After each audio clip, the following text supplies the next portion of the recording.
बिहार में सत्ता हथियाने महागठबंधन ने अपनी बिसात बिछाने की तैयारियों को जोरदार तरीके से अंजाम देना शुरू कर दिया। यहां पर मुख्य विपक्षी दल जैसे कि आरजेडी ने एमवाई यानी कि मुस्लिम यादव समीकरण के बूते मुख्यमंत्री नीतीश कुमार के नेतृत्व वाली सत्ताधारी एनडीए को पटखनी देकर सत्ता पर काबिज होने के सुनहरे सपने देखने शुरू कर दिए हैं। अब इसमें कांग्रेस के साथ 11 क्षेत्रीय राजनीतिक दल भी शामिल है। उनके इस दीवा स्वप्न पर चुनाव आयोग ने एक आदेश जारी करके पानी भी फेर दिया।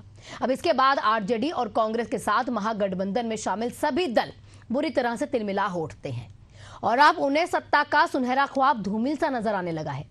नमस्कार, मैं हूं आपके साथ तहाना पुंज। आज की हमारी खास पेशकश में बात बिहार की होगी।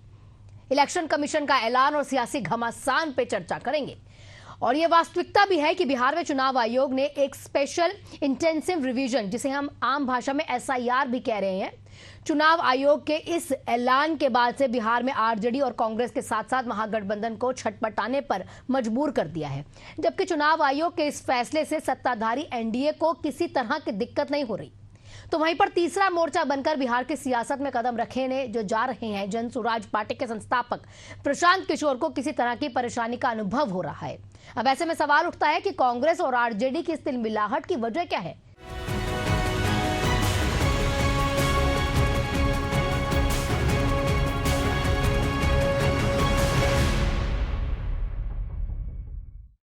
इसमें कोई दो राय नहीं कि बिहार विधानसभा चुनाव अक्टूबर या नवंबर में इसी साल में होना है। इस लिहाज से देखा अगर जाए तो चुनावी तैयारियों के लिए राजनीतिक दलों के साथ ही चुनाव आयोग के पास भी महज 3 महीने का समय है। समय की कमी के बावजूद भी चुनाव आयोग ने स्पेशल इंटेंसिव रिवीजन, जिसको हम बार बार बता रहे हैं एसआईआर, इसको शुरू करने का फैसला किया है। तो वो भी स्वाभाविक है कि चुनाव आयोग अपनी क्षमता को और बेहतर जानता भी है, जिससे सत्ताधारी से किसी तरह की आपत्ति दर्ज नहीं करवाई गई। लेकिन एसआईआर शुरू करने के फैसले के बाद से आरजेडी और कांग्रेस की गठजोड़ वाला जो महागठबंधन है बुरी तरह से तिलमिला हो उठा है। चुनाव आयोग ने महागठबंधन को अपनी आपत्ति दर्ज करवाने का मौका दे दिया, लेकिन आयोग ने एसआईआर पर ब्रेक लगाने से साफ इनकार कर दिया है। सबसे पहले समझने की जरूरत है कि आखिर स्पेशल इंटेंसिव रिवीजन का मतलब क्या है, जिसकी वजह से बिहार का विपक्ष बुरी तरह से तिलमिलाया हुआ है, जबकि सत्ताधारी दल ने चुनाव आयोग के इस फैसले पर किसी तरह की आपत्ति नहीं की है। दरअसल बिहार में 22 साल बाद मतदाता सूची को अपडेट करने पर चुनाव आयोग ने विचार किया है, ताकि वर्तमान में मतदाताओं को पूरा अधिकार मिल सके और जिनका नाम मतदाता सूची में शामिल नहीं हो पाया है उनका नाम जोड़कर उन्हें अधिकार दिलाया जा सके। इसके साथ ही एसआईआर के जरिए ऐसे नामों की छटनी की जाए जो बिहार के मतदाता हैं ही नहीं और बोगस वोटिंग के जरिए परिणाम को प्रभावित करते आए हैं। चुनाव आयोग का यह फैसला कांग्रेस और राजद सहित महागठबंधन में शामिल दल के नेताओं को रास नहीं आ रहा है और उन्हें अपनी सियासत पर खतरा मंडराते नजर आ रहा है, जिस पर बिहार के मंत्री और भाजपा नेता नितिन नवीन ने कहा, चुनाव आयोग का यह फैसला लोकतंत्र के हित में है। देखिए, ये लोग संविधान की दुहाई देने वाले लोग, जिन्होंने संविधान की धज्जियां उड़ाई, अपने कार्यकाल में इस देश का सबसे लोकतंत्र का सबसे बड़ा धब्बा आपातकाल दिया, वो आज कह रहे हैं कि हम पर आरोप लगा रहे हैं। कभी संवैधानिक बॉडी को हमेशा अपने तरीके से खेलने वाला व्यक्ति कांग्रेस और उसके सहयोगी दल, वो आज आरोप लगा रहे हैं। और इलेक्शन कमीशन ने तो स्पष्ट कहा है कि हम अगर इस देश के नागरिकों को ही वोटर लिस्ट में शामिल करना चाहते हैं तो उसमें कहाँ कोई दिक्कत है किसको। और ये जो लोग कह रहे हैं कि गरीब का वोट क्यों कटेगा भैया, पिछड़ों का, दलितों का, किसी का वोट नहीं कटेगा आपके जो बाहर से जो लाकर आप यहाँ पर देश की मिट्टी में धोखा कर रहे हैं, जो जिस प्रकार से बड़े पैमाने पर बांग्लादेशी घुसपैठ के माध्यम से बिहार और अन्य प्रांतों में आप लोगों ने उनको शरणार्थी बना दिया है। चुनाव आयोग के एसआईआर के ऐलान के पीछे का मूल मकसद मतदाता सूची का पुनरीक्षण करना है, बिहार के मतदाताओं को उनका अधिकार प्रदान करना है और चुनाव परिणाम को प्रभावित करने वाले फर्जी मतदाताओं को सूची से बाहर करना है। लेकिन बिहार की सत्ता पर 15 साल तक राज करने वाली राजद को आयोग का यह फैसला कांटे की तरह चुभने लगा है। बिहार में राजद की राजनीति का मूल आधार एमवाई यानी मुस्लिम यादव समीकरण ही रहा है। तो बिहार में इस बात की चर्चा हमेशा से रही है कि राजद सालों तक फर्जी मतदाताओं के बूते सियासत के शिखर को छूता आया है।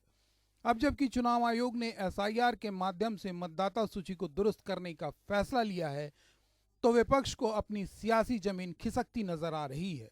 लिहाजा केंद्र सरकार पर आरोप लगाया जा रहा है कि चुनाव आयोग को भी एजेंसी की तरह इस्तेमाल किया जा रहा है। बिहार में कुल 7.89 करोड़ वोटर्स, 4.96 करोड़ नाम 2003 के लिस्ट में दर्ज। 4.96 करोड़ लोगों को सिर्फ फॉर्म भरना है। फॉर्म भरकर अपनी पहचान की पुष्टि करनी है। संविधान के मुताबिक पुनरीक्षण का फैसला, योग्य लोगों को वोटिंग सुनिश्चित करना मकसद। पुनरीक्षण की पूरी प्रक्रिया पारदर्शी है। दस्तावेजों की लिस्ट में 11 विकल्प दिए गए हैं। हर मतदाता को पर्याप्त मौका दिया जा रहा है। अरे सत्ताधारी दल जितने हैं सब चुप हैं, क्योंकि जो साजिश करता है वो क्या बोलेगा। साजिश करने वाले वही लोग हैं। गरीब का वोट कटवा रहा है भाजपा वाला लोग, नीतीश जी के लोग, ताकि गरीब को पेंशन नहीं मिले, राशन नहीं मिले। सरकारी महागठबंधन में राजद और कांग्रेस सहित 11 राजनीतिक दलों का मिश्रण है। इसमें सीपीआई भी शामिल है और इनकी सियासत भी राजद के बूते ही टिकी हुई है। बिहार में दलित, अल्पसंख्यक और पिछड़ा वर्ग को साध कर अपनी राजनीतिक रोटी सेकने वाली सीपीआई को भी चुनाव आयोग के फैसले ने डरा दिया है।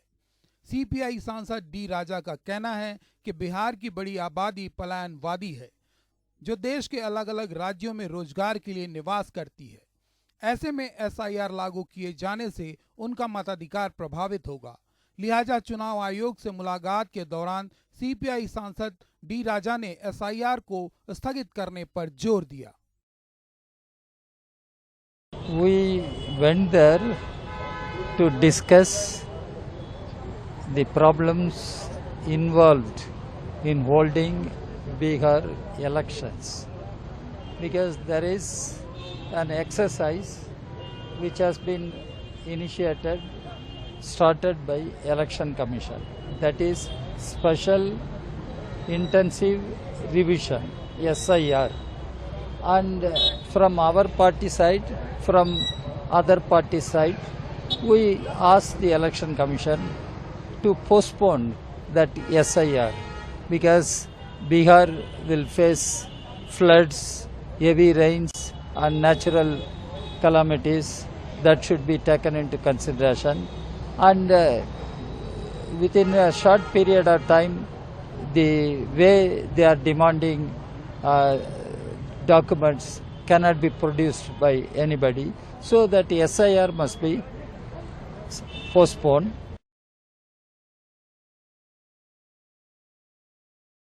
बिहार में भाजपा जदयू के सहयोगी दल के तौर पर चुनाव मैदान में उतरते आई है। इस बार भी भाजपा या जदयू अलग अलग होकर चुनाव मैदान में नहीं उतरेगी, बल्कि एनडीए के तौर पर ही गठबंधन नजर आएगा और नेतृत्व नीतीश कुमार ही करेंगे। इस पर भी फैसला हो चुका है। बात करें चुनाव आयोग के फैसले की, तो एसआईआर पर ना तो जदयू ने किसी तरह की आपत्ति दर्ज की है और ना ही भाजपा ने, बल्कि एनडीए ने चुनाव आयोग के फैसले की प्रशंसा करते हुए माना कि इससे लोकतंत्र को मजबूती मिलेगी और बिहार के मूल लोगों को अपना मताधिकार हासिल हो पाएगा।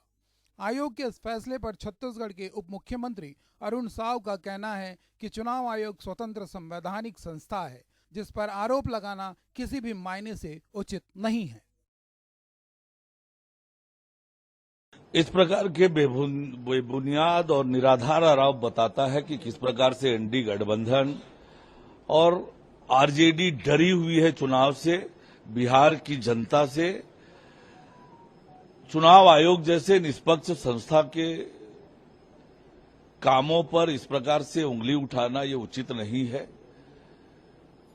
संवैधानिक ढंग से चुनाव आयोग स्वतंत्र और निष्पक्ष होकर काम करती है और ये बताता है कि वे अभी से हार मान चुके हैं, हार के कारण ढूंढने में लगे हैं, पर बिहार की जनता ने तय कर रखा है। इनके वो जंगल राज, वो भ्रष्टाचार, एक परिवार की करतूतें ये बिहार की जनता भूली नहीं है। बिहार में आरजेडी और कांग्रेस की महागठबंधन एसआईआर को लेकर लगातार अपना रोना गा रही है। चुनाव आयोग से लगातार इस फैसले को वापस लिया जाए, इस तरह की गुहार लगा रही है।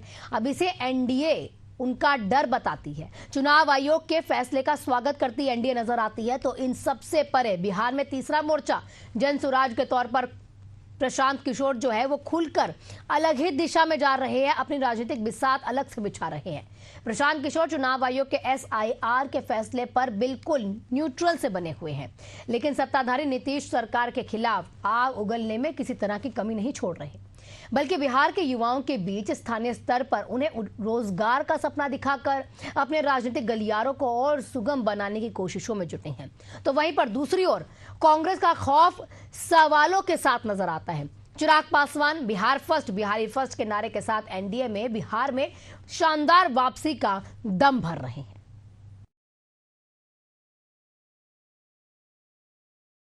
बिहार में विधानसभा चुनाव से 4 माह पहले चुनाव आयोग ने एसआईआर का पासा फेंककर सत्ता की राह को आसान समझ रही महागठबंधन के लिए बड़ी मुसीबत का पैगाम दे दिया है। आयोग के इस फैसले से राजद और कांग्रेस को अपना एमवाई यानी मुस्लिम यादव समीकरण बिगड़ता नजर आने लगा है। जैसा कि एनडीए नेताओं का आरोप है कि राजद और कांग्रेस फर्जी वोटर का इस्तेमाल करते आए हैं, लेकिन चुनाव आयोग के इस फैसले के बाद उनका फर्जी समीकरण बिखर जाएगा, जिसके बाद उनके लिए सत्ता की डगर और भी कठिन हो जाएगी। असल मायने में यही उनकी घबराहट की मूल वजह है, जिसको लेकर महागठबंधन चुनाव आयोग से मिलकर एसआईआर को तत्काल प्रभाव से स्थगित किए जाने की पैरवी करता नजर आ रहा है।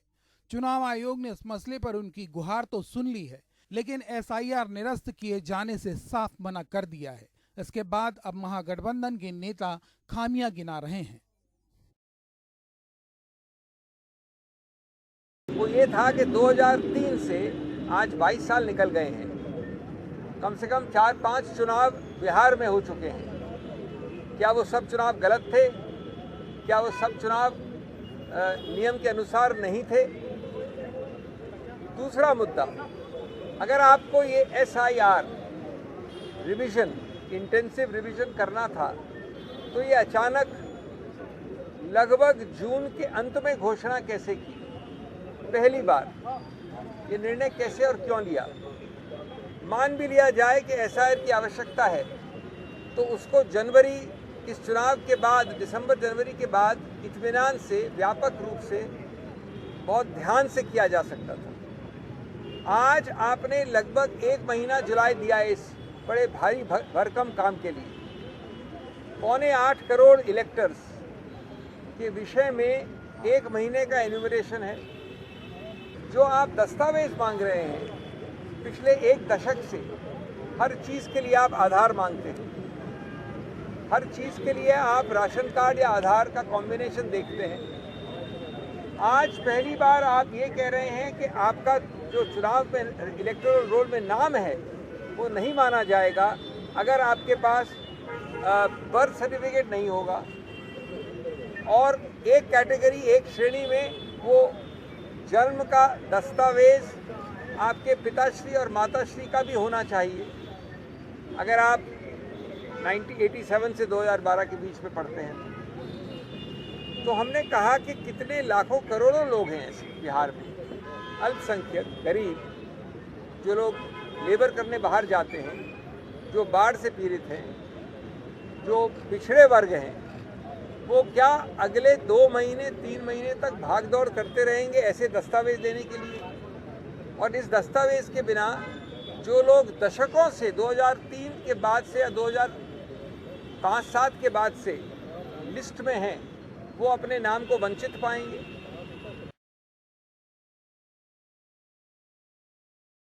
महागठबंधन के रुदन के साथ हैदराबाद से सांसद असुद्दीन ओवैसी भी खड़े नजर आ रहे हैं।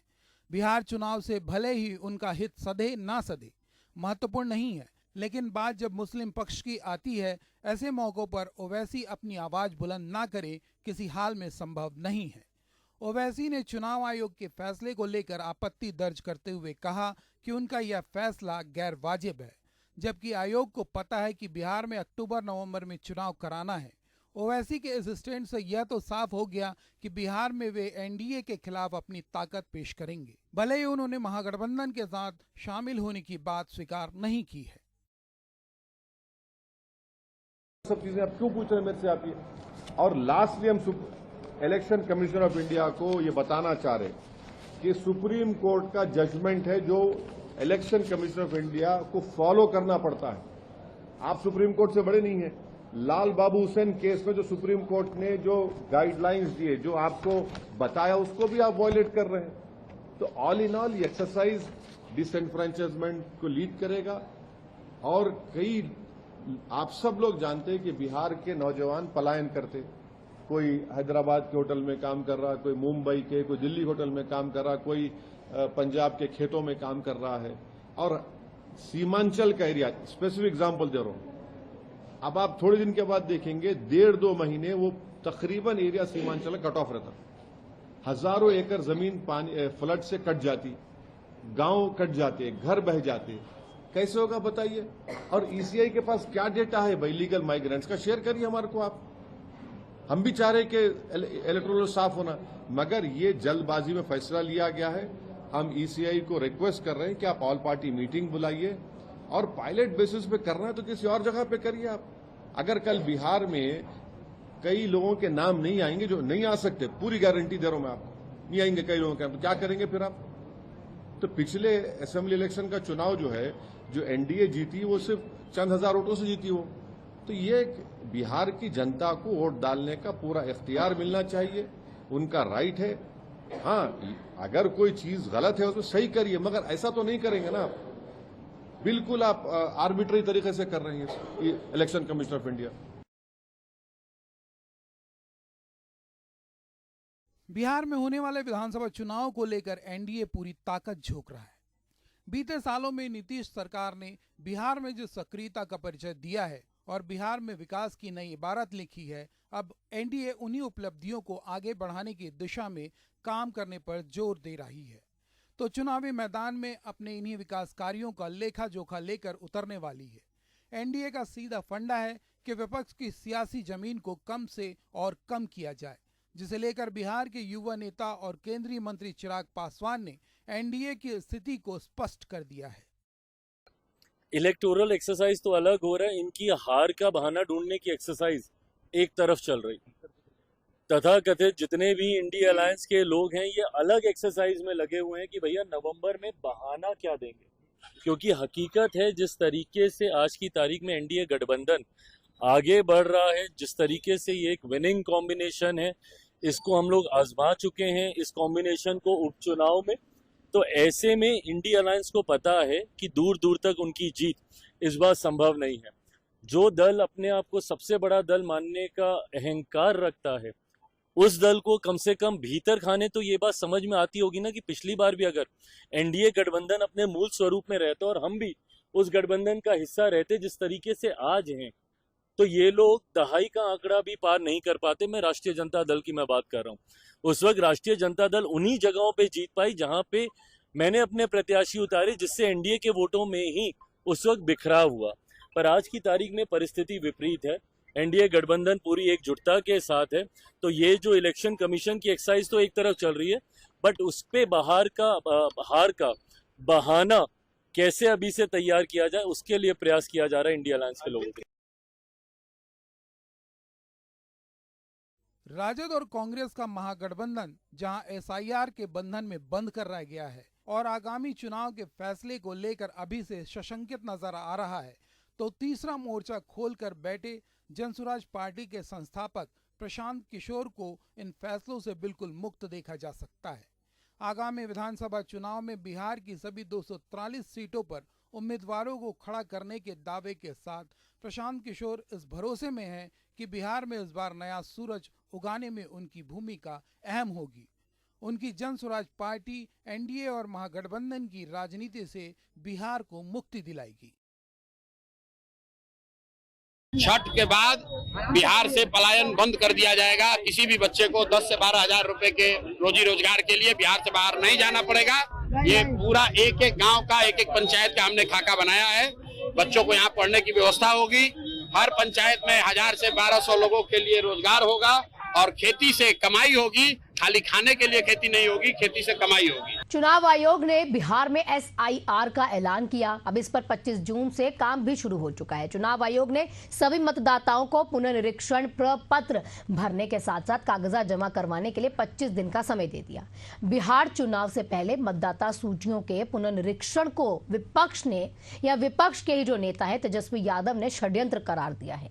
तेजस्वी यादव ने यह दावा किया कि चुनाव आयोग बीजेपी के आदेश पर काम कर रहा है। इस मसले पर एनडीए ने विपक्ष पर सीधा हमला बोल दिया। अब एनडीए का कहना है कि चुनाव से पहले ही महागठबंधन को अपनी हार नजर आ रही है, तो बहाना अब SIR को बनाया जा रहा है। बहरहाल बिहार में बिसात बिक चुकी है, सियासत गर्मा चुकी है, जो परिणाम आने तक इसी तरह से जारी रहेगा। हमारी खास पेशकश में फिलहाल इतना ही। बने रहिए एशियन न्यूज के साथ।